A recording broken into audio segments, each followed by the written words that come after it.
కలిసొచ్చే కాలం వస్తే నడిచొచ్చే కొడుకు పుడతాడని చంద్రబాబు గారికి ఇప్పుడు అంతా కలిసి వచ్చే కాలం.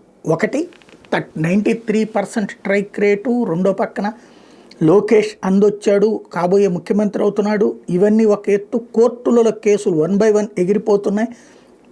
అందులో ఒకటి ఐఎన్జీ వైశ్య కుంభకోణం. ఒకప్పుడు హైదరాబాదులో ఉన్నటువంటి భూములన్నీ కూడా అతి తక్కువకి బిల్లీరావు అనే వాడికి, అతను ఐఎన్జీ సంస్థతో సంబంధం లేకపోయినా వేరే పేరు అదే పేరు వచ్చేలాగా పెట్టి ఒక సంస్థని సృష్టిస్తే అతనికి చీఫ్ అండ్ బెస్ట్గా ఇచ్చేసి మొత్తం గచ్చిబౌలితో సహా మొత్తం స్టేడియాలు అత్యంత విలువైనటువంటి వేల కోట్ల రూపాయల విలువైన భూమిని అది కోట్ల రూపాయలకి ఇచ్చేసేసి దాంట్లో కుంభకోణానికి పాల్పడ్డారన్నటువంటి ఆరోపణలకు సంబంధించినటువంటి విషయం మీదన నిన్నటి విచారణకి సంబంధించి దాని మీద సిబిఐ విచారణ కావాలని కోరారు అప్పట్లో ఏబీకే ప్రసాద్తో పాటుగా మరొకళ్ళు.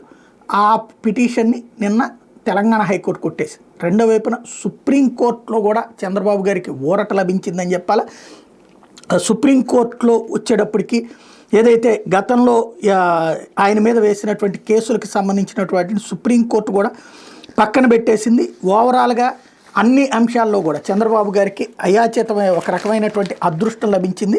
ఇదేమో చంద్రబాబు మీద ఆ కేసు సుప్రీంకోర్టు సిబిఐకి ఇవ్వక్కర్లేదని చెప్పేసి సుప్రీంకోర్టే కొట్టేయడం. సీనియర్ పాత్రికేయుడు ఏబీకే ప్రసాద్, న్యాయవాది శ్రీరంగారావు దాఖలు చేసినటువంటి SLP justice BV Nagarathna, justice Satish Chandra శర్మలతో కూడిన ధర్మాసనం డిస్మిస్ చేసింది. నిన్ననే ఇంకొకటి వచ్చేటప్పటికి ఏదైతే ఫైబర్ నెట్ కేసుకి సంబంధించి సిబిఐకి ఇవ్వాలన్నటువంటి పిటిషన్ని కొట్టేసినటువంటి వ్యవహారం మరొకటి. ఇట్లా వరుసపెట్టి సుప్రీంకోర్టులో అన్ని చంద్రబాబు గారికి అనుకూలంగా తీర్పులు వస్తున్నాయి, రాష్ట్ర హైకోర్టులో బాబు గారికి అనుకూలంగా తీర్పులు వస్తున్నాయి. దాంతో బాబు గారికి ఇది కలిసి వచ్చేటటువంటి కాలం, అన్ని రకాలైనటువంటి సమస్యలు సాల్వ్ అయిపోతున్నాయి అన్నటువంటి విషయాన్ని ప్రత్యేకించి గుర్తు చేస్తున్నారు. అదే సందర్భంలో ఈ ప్రాబ్లమ్స్ అన్నిటి కూడా సాల్వ్ అయిపోతే కనుక చంద్రబాబు గారికి సంబంధించి కేసు అనేది ఏది ఉండేటటువంటి అవకాశమే లేదన్నటువంటి విషయం స్పష్టమైపోతుంది.